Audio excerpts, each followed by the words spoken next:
Welcome to the Autistic Licence podcast.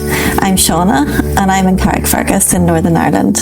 I'm Leo in London. We invite you to listen in on our conversations as we experiment with unmasking in an autistic space. We talk about what it means to discover we're autistic as adults, especially with established careers as therapists. We want people to know that autistic therapists exist and to broaden the conversation about neurodiversity. You're so welcome to join us, whoever you are and wherever in the world you are. We hope you'll find something of interest and connection here.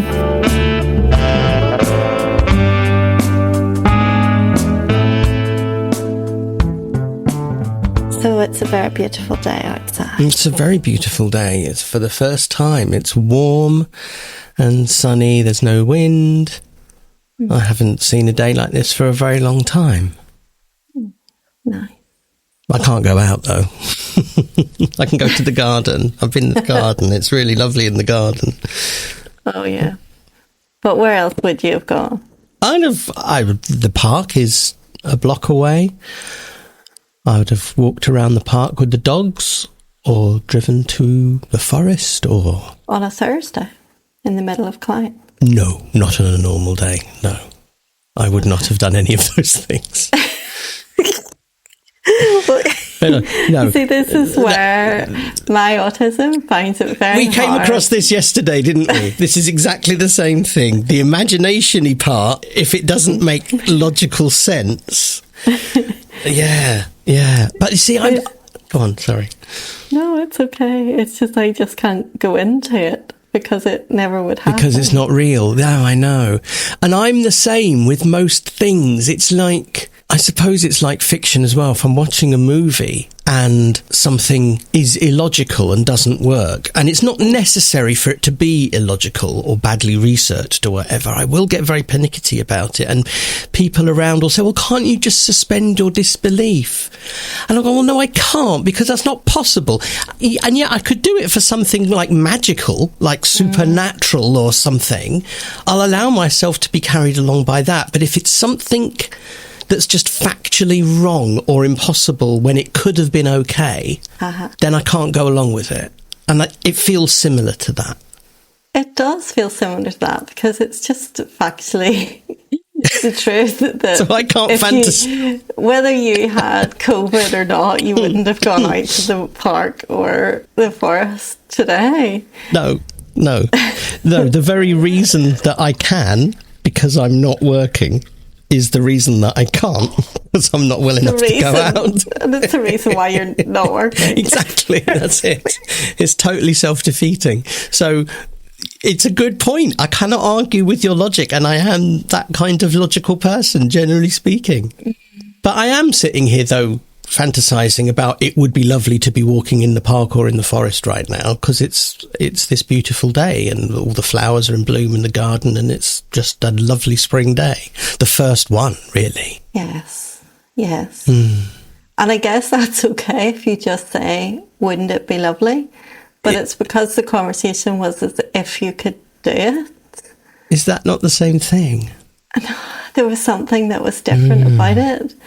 Like, I think yesterday I was complaining about having to drive at night, and you said, oh, well, if I was with you, I would do that. Oh, yes, that was it. Yeah. And it was like... Yes, but you're not, so you can't, so shut up. It's like, well, that's never going to happen. Like, you're allowed... Like, it's just never going to happen. It's just not possible. So don't say it. Don't think it. I know what you mean, because in that case, that's kind of... okay, I think this is the difference. I think in that case, it was almost like an offer.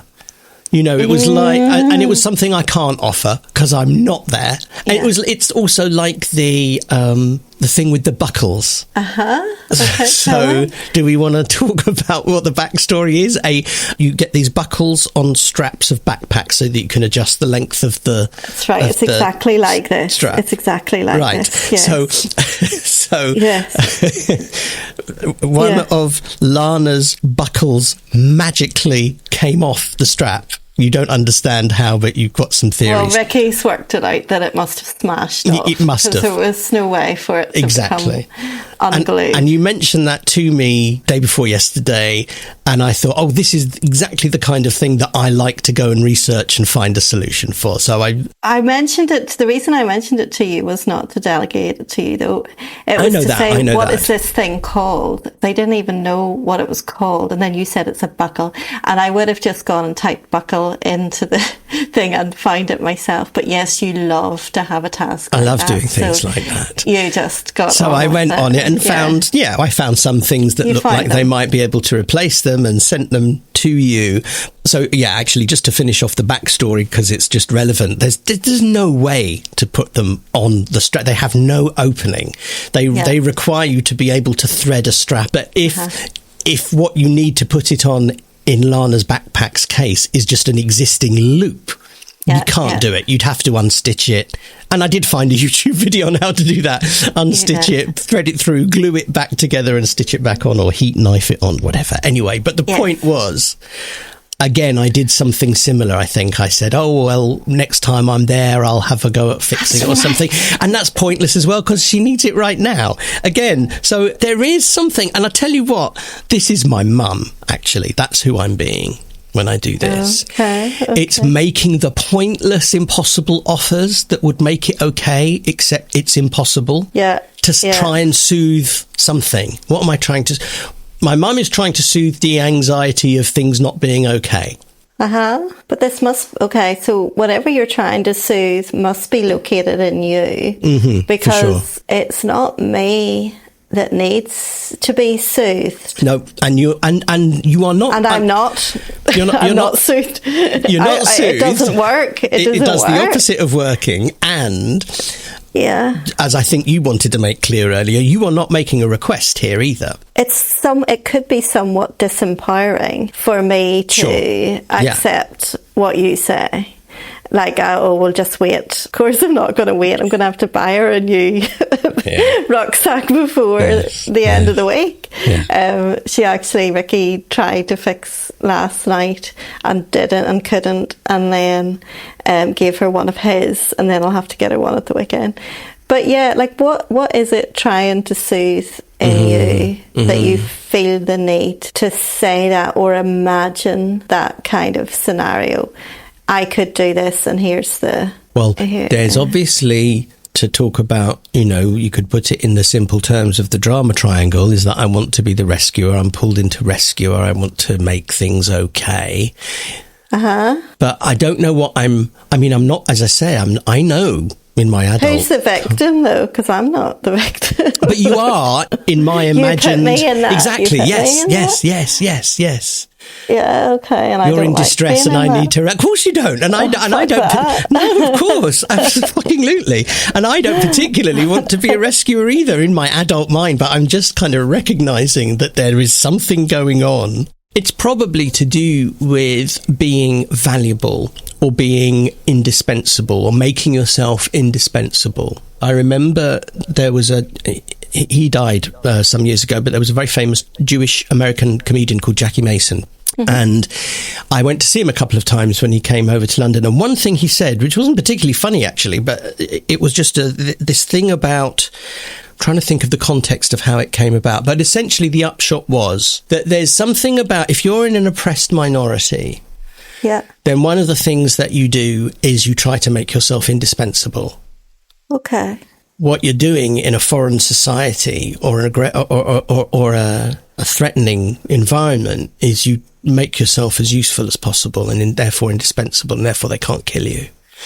And I do wonder if there is some kind of hangover of that's going on for me. I need to make myself indispensable. Nothing to do with my Jewish heritage, I don't think, although, of course, there could be all kinds of inherited trauma and race memory and whatever, however you might want to think of it in those terms. But there is something about, I want to be useful. Let me be useful. So that you might say, oh, you never guess what happened today. Immediately I go, well, I can fix that. Let me. That's really annoying. I can see how that's really annoying. And as you say, well, you didn't say patronising, but I'm going to say patronising, disempowering, which you did say. I wonder what it's like then for that rescuer part of you not to be invited into a drama you know? So like for me to just not consent to play that role, then what happens? Like, does it just quieten down, or what? Well, what I think it does. I think this is one of the very many things I absolutely love about our communication and our relationship is that you do that. You are very explicit. You do point those things out when it happens, and you do actually say, I am not going to be playing this particular role in this particular scenario. You will name it. And I don't. Not in relation to Buckles. I mean, I didn't really realise it. I just said, well, I mean, I'm going to have to buy her or get this sorted. She needs a bag tomorrow. That's true. Yeah, that's true. That's a practical side. But what happens? To answer your question, what happens when my victim does not allow themselves to be recruited into that role is it brings me back into adult, because it makes me see like we are having this in this very conversation. It's being made very explicit, and I'm going, I'm realising consciously for the first time as we talk, there is something in me that really feels frightened if it's not useful, or feels threatened if it's not useful, that my existence needs to be validated by having a utilitarian purpose. Yeah, yeah. To be of use.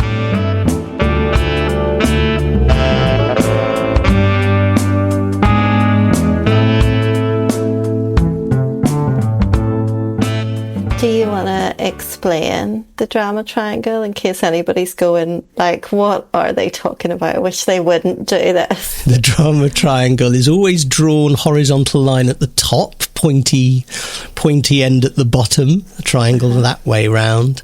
And it has 3 positions on it. And at any time, arguably, out of awareness, we occupy one of those positions and we move about as we converse with each other and as we interact. And those positions are persecutor and victim and rescuer. I think I've said them in the wrong way round, actually, going left to right. Yeah. Those are the 3 positions. The goal, as with most of these models, is to step out of it completely, or at least in the process be aware that you are being pulled into one of those. Mm-hmm. And it's kind of useful. Like all of those models, it's massively generic. There are always exceptions, and again and again and again, every time you've got an autistic person in these models, it's there's the it depends, And I think we've actually given examples of the it depends right now as we've been talking. Yeah. You said that you talked about, like, things that I'll be explicit about, about not being recruited into a drama, because I think that, like, the drama triangle is like a very famous one that's used in our field, but just in general, people try and recruit each other into dramas all the time, reenactments all the time. And actually, it's reminding me of the TA literature on the games that people play. And it's like, I think I would be very explicit about that kind of thing with you. And I think that that's actually something around where it's really interesting when you're starting to get to know somebody as a therapist at this stage of life, that you get to see some of that stuff as it's starting, as opposed to in retrospect. Oh, okay. Yes. So, like, I remember, I don't know how many years ago, but I remember being able to look back on some significant relationships of all different types and be able to see how I was recruited into a role by such and such a person completely unconsciously and out of awareness. And then it's incredibly hard to get out of that role. It's that thing of, like, often relationships in all different ways are like akin to being recruited for a role that you never auditioned for, but it just kind of happens to you. And I think that because of the type of relationship that we have, we get to name and play with some of that stuff really early on. So, or as part of the exploration. Yes. And as we've maybe mentioned before, we began our professional relationship in a supervision group where all of that was those kind of dynamics are part of the soup of the whole thing. Part of the process of, yes. Soup process, same thing. Yeah, I guess that I'm really fascinated by all of that because, I don't have anything more to say, but just that experience of being recruited and consenting or otherwise is much easier at the beginning, I think, before someone has a chance to, slot you in out of awareness. Maybe I'm just very vigilant to that. And when I get a sense of that with you, I have permission to say, actually, whatever you're casting me in there, yes. I was neither auditioning nor do I accept the role. Yes. So, and you said... Yeah, it's a lot of fun. It's a lot of fun. Okay, yeah, if you say so. It's a lot of fun. But you said in your description there of being recruited into somebody's drama, etc., and like, as I always say, as so much of these psychological bits of terminology are so judgy, somebody's drama, etc., that can feel... somebody's play, somebody's life, somebody's... Yeah. But one of the words that you used there, I think, is worth thinking about, which is reenactment.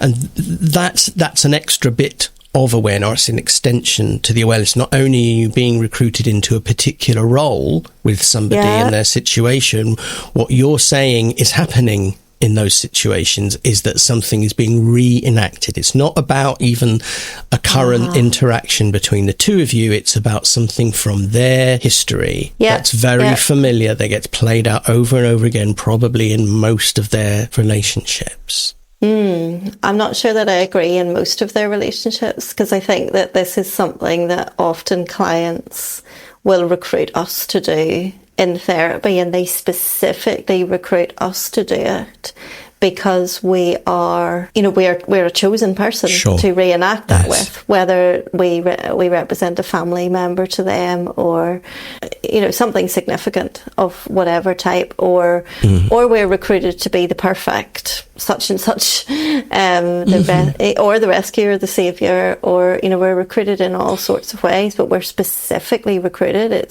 I guess you do get that sense where you can get a flavour of how that person is generally in the world by some of how they interact with us. But I do think there's also specific recruitments that are only for us because there's a specific piece of work that needs to be done. But in life generally, when people do that to each other, and we do it too, I don't claim to be immune from this kind of thing. Yeah. That's the context that I think you were talking also, more broadly in terms of reenactment. That this isn't, not only am I not taking this role that I haven't auditioned for, but it's also nothing to do with this interaction or this relationship. Yes. Yeah. That's what I hear. That's what I mean about it's something familiar that gets played out repeatedly. You're right, not in every relationship, because it doesn't apply to every relationship, but every relationship that then has a particular flavour brings up something that you feel is probably all out of awareness, all subconscious, is inevitably going to go this way because that's what happened to me that time. Yeah. And then, of course, because that then becomes a more likely outcome, because it's getting reenacted, it only reinforces the pattern. Yes. And is that then why it feels so hard for me to stay myself in this whole interaction around you being ill? Because you are beautifully circling this round, aren't you? Go on. I will try if you don't interrupt me. Can't help it. I'm excited. You are, in some ways, or some of your parts are playing out with me the stay at a distance, Shauna, stay away, let me deal with this myself. And as I kind of noticed, there's other parts that are responding well to my attention or attentiveness, but also the different parts and the somewhat confusion of that does make some of my parts ask questions around, oh, are you being, like I said earlier, like, is that kind of a bit neurotic? Like, am I being over anxious? Or like questions that I might not ask if I was just getting a straightforward answer from you. But then I have to... Yeah. But then I'm not saying any of those things are like me being recruited into yours, because there's also obviously aspects of mine as well. There's lots of parts involved. But the basic question is just, this is case in point, that you're in a familiar enough scenario whereby you're not well, and whereby there's certain people responding in certain ways to you not being well. And there's certain expectations of certain parts that want to keep things the way they always are, because we don't really want to be challenged in many ways. We just want things to be the way that they are. So that might be what's causing the challenge in all of this between us both. Yeah, there's all the social level stuff and the psychological level stuff underneath. You know, there's the social level stuff, which is outside of the role-playing thing, which is where you are, genuinely anxious about health-related matters and vulnerability, and that's real. That's actually real in both our lives. Yeah, and I've listened carefully to information you've told me about your health history. So I know you're vulnerable. Yeah. It's not just that I would just worry. That's right. No, exactly what I mean. About anyone who was unwell. That's it. No, it is. It's real and it's specific. But then, yes, how does that play into... And that's the bit that we're curious about always, I think, just in all of our interactions in the world and in our work and everything. What is that supporting or playing into or validating that may not be helpful? Yeah. Do we take choice away from ourselves when we make assumptions and think that certain outcomes are inevitable because that's how it's always been? None of this is simple. This is all so complicated, even when you've got two people who share a neurotype, share an awful lot in common about their neurotype as well, and are trained in particular ways of communicating, share a profession. There's so much that we have available that most people do not in their communications. And yet it remains open to misinterpretation, open to miscommunication, and open to things happening out of awareness. I'm sure way less so than for your average person, but nevertheless, it's still there. Yeah, and the fact that we're analysing this to death means that so much of it is being brought into awareness. Because I think this is really, really important, because your experiences of how you are attended to when you're ill do go really, really deep. And the experiences of being understood or not, in terms of what you're saying, as to how you feel.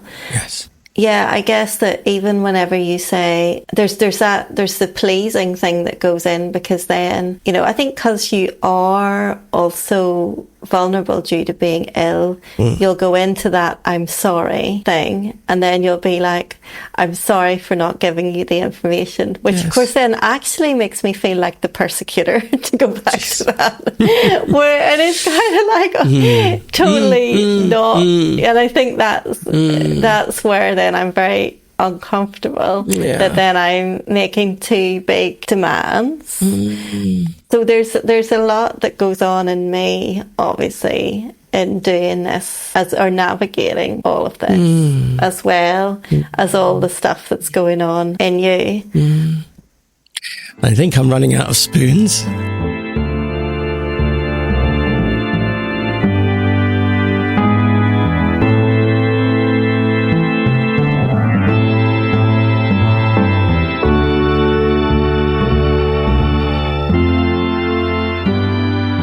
Hi, this is Shauna. It's Friday.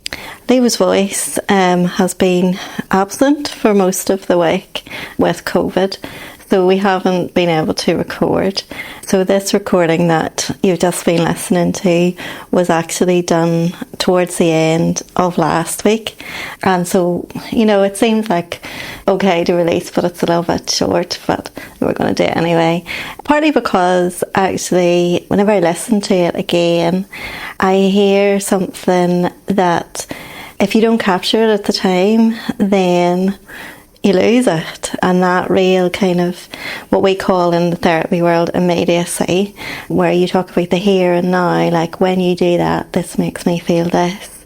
And in normal life, we don't get much of a chance to do it, but it can be so useful to make explicit some of that, because otherwise all we have is the implicit resonances of our interactions. Well, there's so many more, like there's, I don't know, something like 11 million of them to every 60 explicit memories that are made. So if we can make some things explicit, we can actually do quite a lot of work. So yeah, I mean, that kind of struck me when I listened back over that. And also, I feel really touched about the cultural and legacy, ancestral stuff that Leo touched on. And obviously we didn't go into. In therapy, if it was a therapy session, we might have, because epigenetically, it's kind of now seen that we carry the imprints back 14 generations of, what's happened to our ancestors. So it's fairly possible that there is something there of a legacy that Leo's carrying, as well as, of course, just a way of being that's come out of his own experience in the world in his lifetime.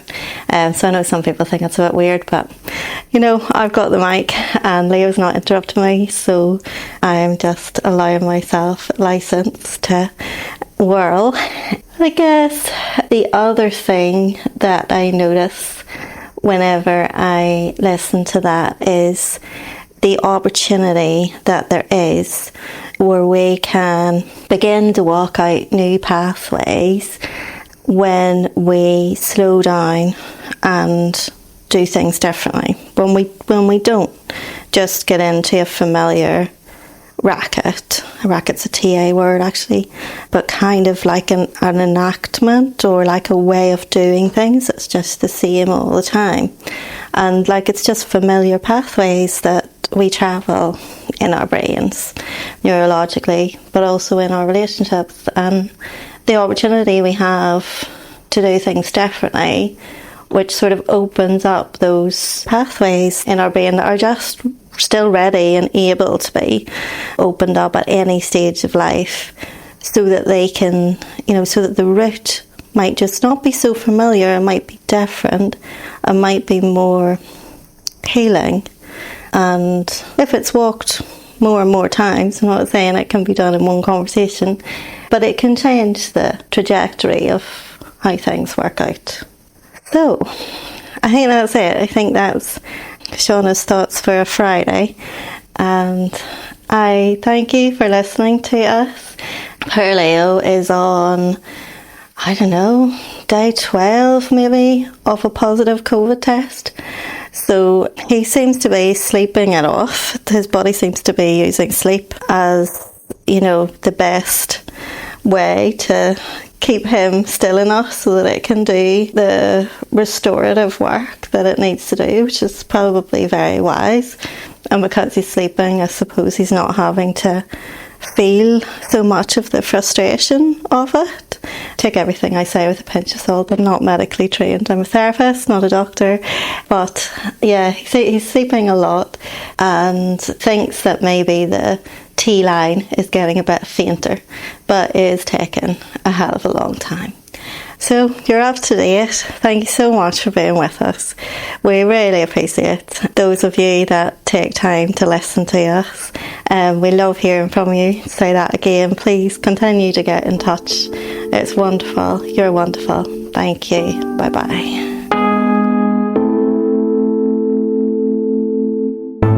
Thank you for listening to the Autistic License podcast. You can connect with us via Instagram, Facebook at autisticlicense.com, or by email at autisticlicense@gmail.com. And we spell license the British way, LICENCE. We also have a thriving Facebook community. Search for Autistic License Shauna and Leo, or click on the link in the show notes.